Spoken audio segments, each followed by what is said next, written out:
today to address the Senate on behalf of the people of California. And I thank my colleague, Senator Padilla, for his leadership during this time of incredible difficulty and strain for our fellow constituents. The unimaginable has happened, and our hearts are broken. A city encircled and ablaze in a perfect storm of fire and wind, and with a system stretched beyond its breaking point. A natural disaster so immense in size and scale it will dwarf any recovery and rebuilding effort since the 1906 San Francisco earthquake and fire. It is that immense and impending recovery effort that I'm pleading for your help with today. Already, the support that you and the President have given California have helped firefighters battle the flames, helped save lives, and helped those who have lost everything find shelter. And I want to express my particular appreciation for President Biden and what the administration has done.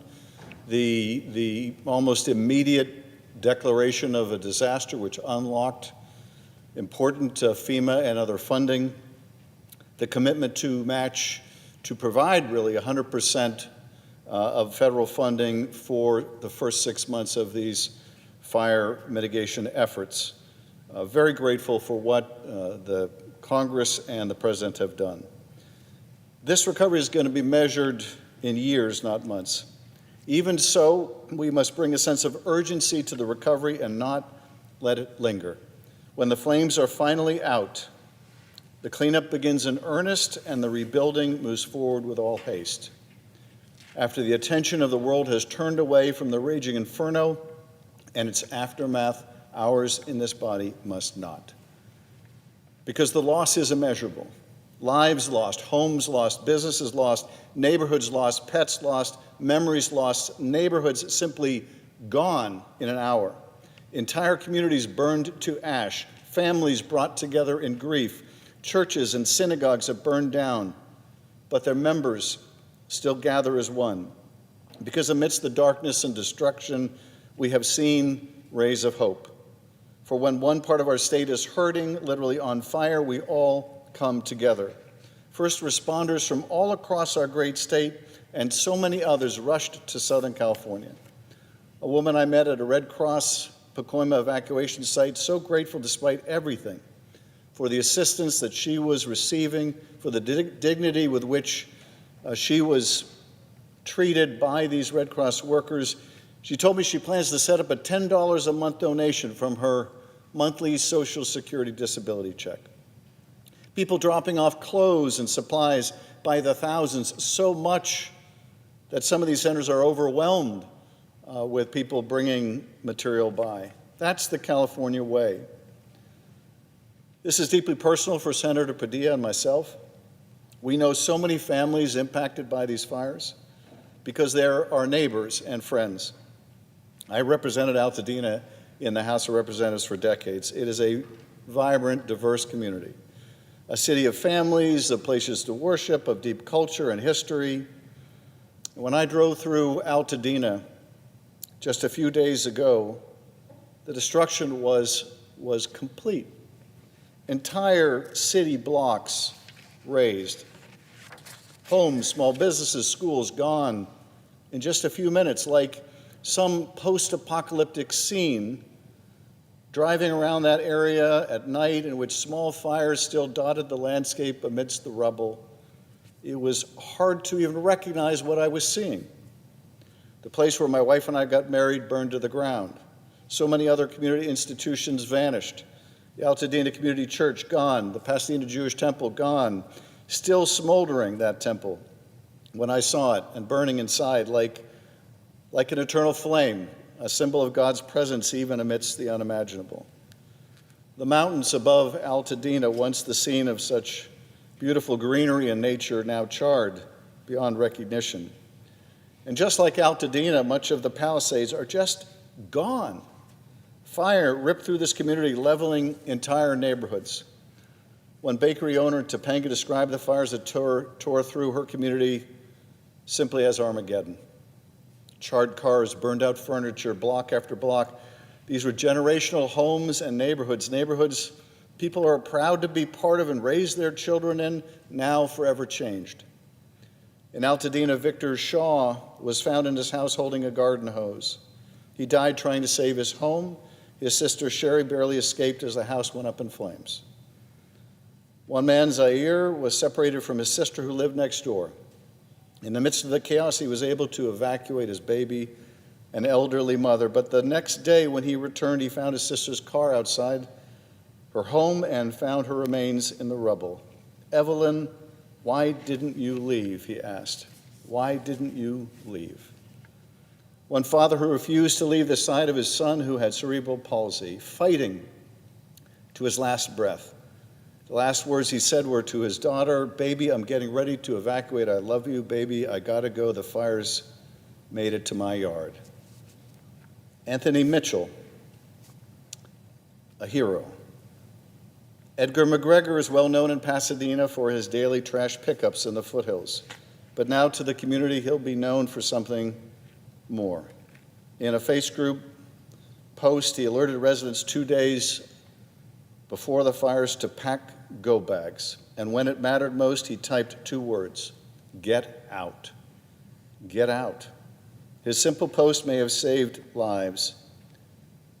People are surviving now, but only barely hanging on. I spoke with Patricia at one of the shelters on the west side. She stayed a couple nights at a motel but could no longer afford it, and her asthma was making it hard to breathe.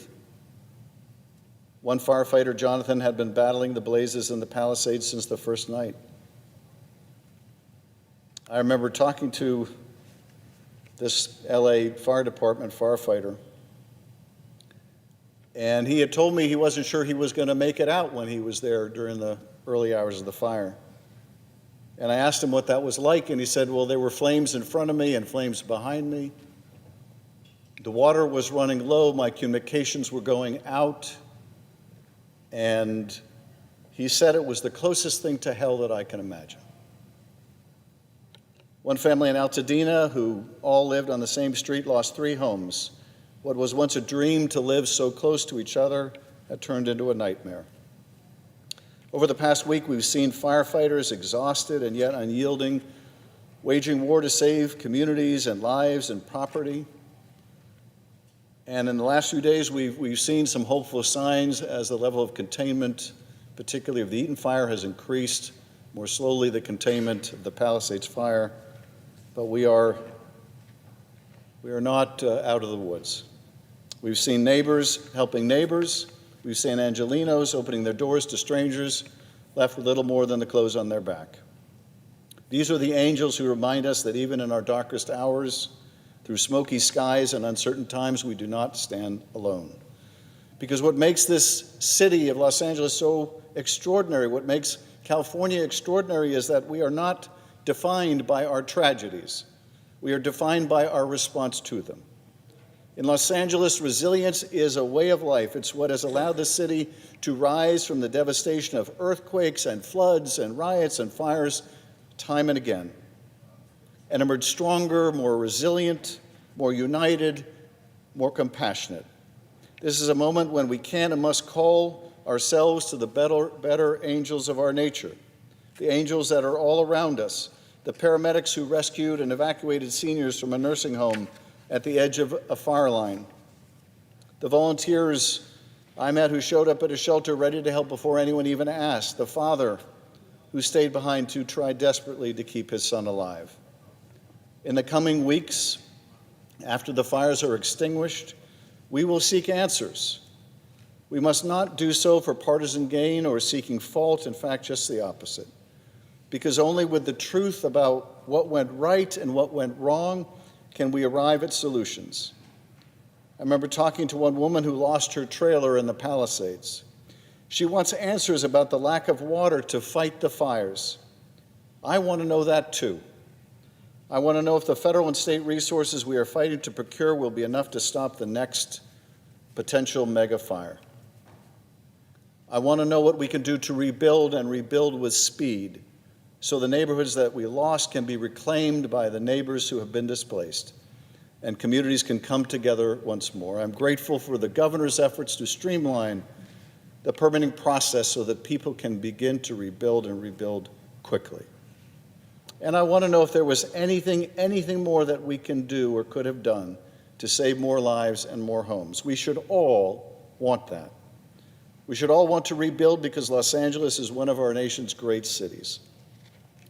And to rebuild, we will need your help without fanfare or partisan rancor.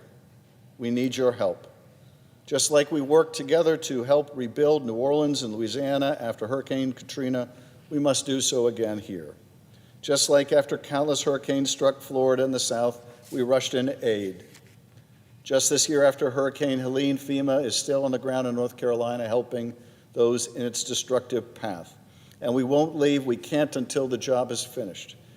That's what we must do here. During my time in Congress, I've seen a lot of disaster aid bills.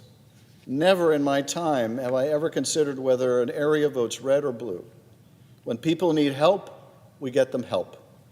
When people are fighting to rebuild, we help them rebuild, period. That cannot and should not change, no matter who is president, no matter who's in charge of Congress, no matter who the governor is or who their senators are. That is my urgent plea today. We need your help desperately. Southern California, we will rebuild. We will. But whether we can do so quickly will depend on the actions we take in the next few months. This big, beautiful, diverse city is not just made of steel and stone, but of people. People who stand together when the skies turn dark and rise together when the smoke clears. We are going to rise again because it's who we are. And when we do, we'll show the world what it truly means to be the city of angels. Thank you, Mr. President, and I yield back.